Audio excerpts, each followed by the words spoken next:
अहिले हाम्रो सुजाता नानी कुन ठाउँमा छ? यो जाजरकोटको दमनाला भन्ने ठाउँमा छु म। यहाँको नाम पनि के अझै छन् के कुन गाउँपालिकाको नाम पनि भन्नु पर्यो। ढिमे हो कि भन्छ कुसे कुसे कुसे गाउँपालिका गाउँपालिका 5 हैन 5 नम्बर। यो ठाउँ कस्तो लाग्यो हाम्रो नानीलाई? ठाउँ चाहिँ दामी छ, आनन्द छ, पिस ठाउँ छ। अनि काठमाडौँमा बस्ने मान्छेलाई यहाँ रमाइलै सजियोस्, आनन्द, च्याचु केही पनि छैन। यो ठाउँ सबभन्दा राम्रो लागेको कुरा के हो? सबभन्दा राम्रो लागेको ठाउँ यहाँ अर्ग्यानिक चिज पाइन्छ क्या, जे कुरा पनि त्यही राम्रो लाग्छ मलाई यहाँ। अनि त्यस पछाडि त्यहाँदेखि लिएर गर्मी हुँदैन,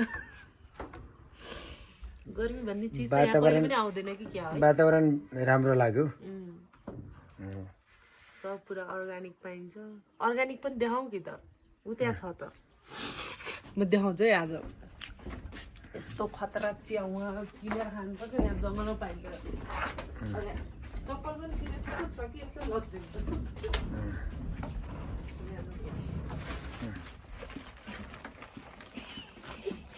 आज उहाँ बोइलाई भेट्न गएको, बोइले दही प्लास्टिकमा हालिदिनु भयो। वहाँ पनि डेरीमा प्लास्टिकमै पाइन्छ। तर दहीको प्लास्टिक खै के रहेछ हेरौँ त। यस्तो यो वनको च्याउ के सबै फुपूले टिपिदिनु भएको थियो। अनि आज यसलाई यस्तो पकाएर खानुपर्छ कि यहाँ तल न्युरो पनि छ क्या। खै त खै न्युरो छ तर देखेकै छैन के। ला कुच्चिन्छ कि फेरि न्युरोमा एउटा निकाल्छु है। न्युरै त भन्छ नि यसलाई होइन, न्युरो हो। काफल खै त काफल दामी मनपर्छ यो। काफल काफल कहाँ छ? काफल त हजुरले खाइबक्सिरहेको थियो त अघि न त। खोइ काफल भन्ने चिज यो हाम्रो चाहिँ सुन्तला बगैँचाहरू देखिराखेको छ।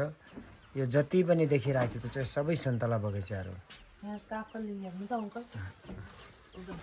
काफल हेर्नु न यस्तो। तर काफल यहाँ अलि पाकेको छैन रहेछ क्या, अब अलि पाक्ने बेला भएको छ। अनि यसलाई चाहिँ यसरी खानु पर्छ, तालै नभए पनि। अरू यहाँबाट गइसकेपछि सुजाताले एकदमै सम्झिने कुराहरू के होला? यहाँबाट गइसकेपछि एकदमै सम्झिने भनेको यहाँको, यसलाई यता बाहिर राख्छौँ है कहिले,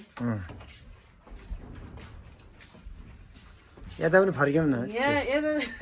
तर यहाँबाट गइसकेपछि सबभन्दा यो मेरो यहाँ पैसाले टोकेको चिजलाई मैले बहुत सम्झिन्छु। सबभन्दा नराम्रो कुरा हेर त, मैले सकारात्मक कुराहरू भने नि त। सकारात्मक कुरा भनेको त यहाँको सबभन्दा मिस गर्ने भने त मैले भैँसीले दुध दही गएर खाइयो नि त यहाँको चाहिँ होइन। म यस्तो मोटाएर, यहाँको मान्छेहरू कुनै मिस नगर्ने। म पहिले यहाँ मोटाएर 70 केजी थिएँ, अब म काठमाडौँ गएर जोग्छु पक्कै पनि 75 त पुग्यो होला।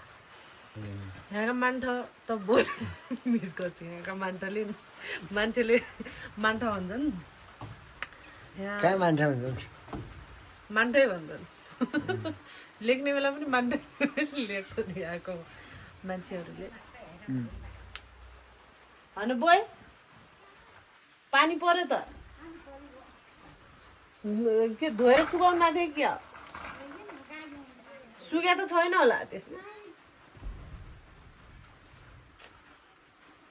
तपाईँको र मेरो अवस्था एउटै रहेछ त्यसमा। मैले भर्खर लुगा धोइन सुकाएको थिएँ, लुगै नसुक्ने भइगयो। यहाँ त अलि सुकाउने ठाउँ त छ तर ल्याएको छैन, अब ल्याउनु पर्छ।